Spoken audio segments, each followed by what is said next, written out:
Тріумф милосердя над справедливістю – аналіз завершальної частини нагірної проповіді. Цей текст є фундаментальним розбором етичного вчення Ісуса Христа, викладеного в кінці 5-го розділу Євангелія від Матвія.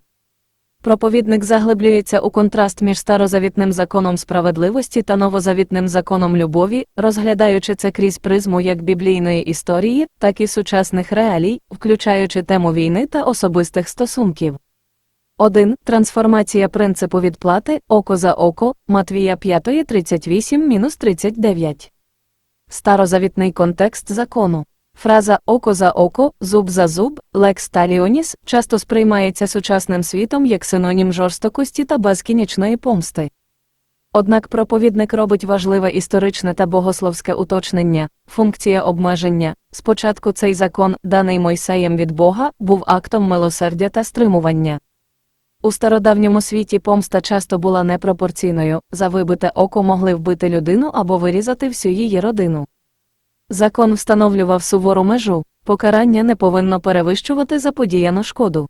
Функція справедливості, першочергова ідея полягала в невідворотності покарання. Зло мало бути назване злом і покарані пропорційно. Це фундамент судової системи.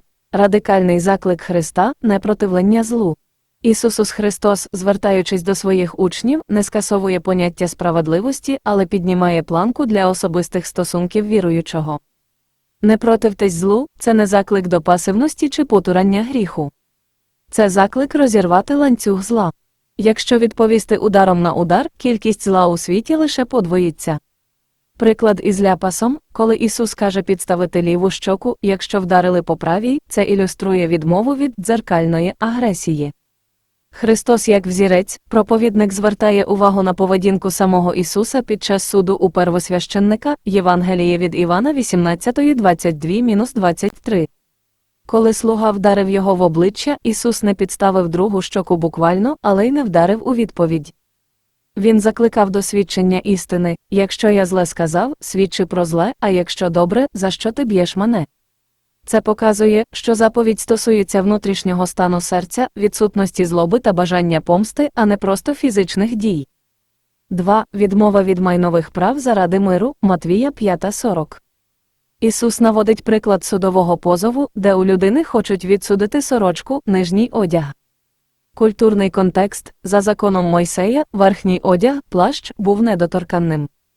Для бідняка він слугував не лише одягом, а й ковдрою вночі. Закон забороняв кредиторам забирати його назавжди, щоб людина не замерзла. Вчення Ісуса, Христос каже віддати навіть те, що закон дозволяє залишити собі, верхній одяг. Це означає готовність терпіти збитки та несправедливість, аби не вступати у запеклу боротьбу за майно.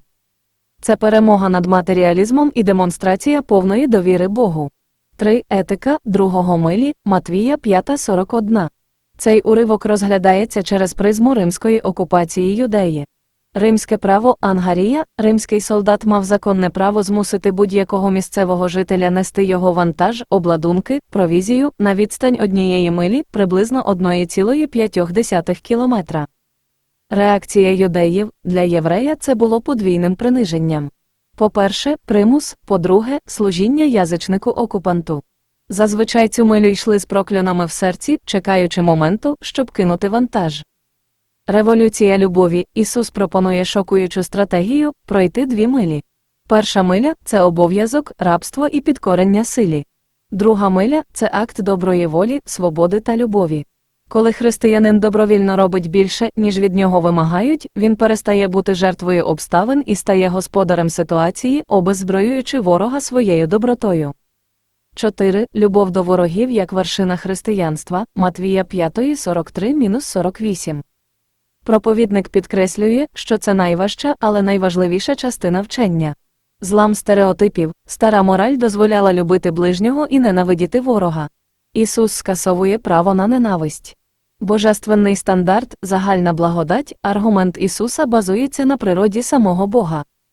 Бог посилає сонце і дощ на всіх, і на праведних, і на грішних. Актуалізація – згадується сучасний контекст війни та відключень електроенергії. Бог дає світло і тепло навіть країнам-агресорам, навіть тим, хто чинить зло. Це не схвалення їхніх дій, а прояв Божої суверенної милості. Любити, коли це неможливо, любити тих, хто любить нас, це природно, так роблять навіть митарі та язичники, люди, далекі від святості. Християнська любов агапе проявляється саме тоді, коли об'єкт любові цього не заслуговує. Практичне застосування у часи війни. Текст торкається болючої теми ставлення до ворогів під час війни. Мобілізація та захист. Згадується, що деякі християни відмовляються брати зброю, посилаючись на ці тексти. Проте проповідник фокусується на тих, хто знаходиться в тилу. Ворог залишається ворогом, любити ворога не означає вдавати, що він друг, або ігнорувати його злочини. Це означає не дозволити ненависті зруйнувати власне серце. Ворог може бути носієм диявольської злоби, але християнин має залишатися носієм Божої моралі. 5. Роль держави та Божа помста. Важливим богословським моментом є розмежування особистої помсти та державного правосуддя, посилаючись на Римлян 12 та 13.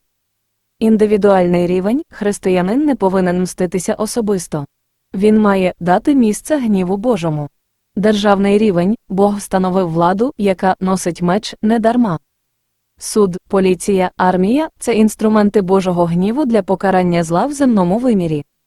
Віра у вищу справедливість, відмова від особистої помсти – це акт віри в те, що Бог є найвищим суддею і Він відновить справедливість або через державні інститути, або на своєму останньому суді. 6. Ілюстрація сили духу – історія про мученика радянських часів. На завершення наводиться потужна історія часів переслідувань церкви в Радянському Союзі, яка ілюструє принцип молитви за тих, хто вас кривдить. Сюжет – віруючого чоловіка змушували підписати фальшиве зізнання у шпигунстві. Комітету державної безпеки намагалося створити ілюзію законності. Катування – йому зламали ліву руку, але залишили праву цілою, цинічно пояснивши, ми залишили тобі праву руку, щоб ти міг підписати протокол. Відповідь християнина – замість ненависті чи страху, віруючий відповів, а я думаю, що ви не зламали мені праву руку для того, щоб я міг підняти її вгору і молитися за вас. Наслідок – слідчий у люті вбив в'язня. Однак, слова мученика переслідували ката все життя.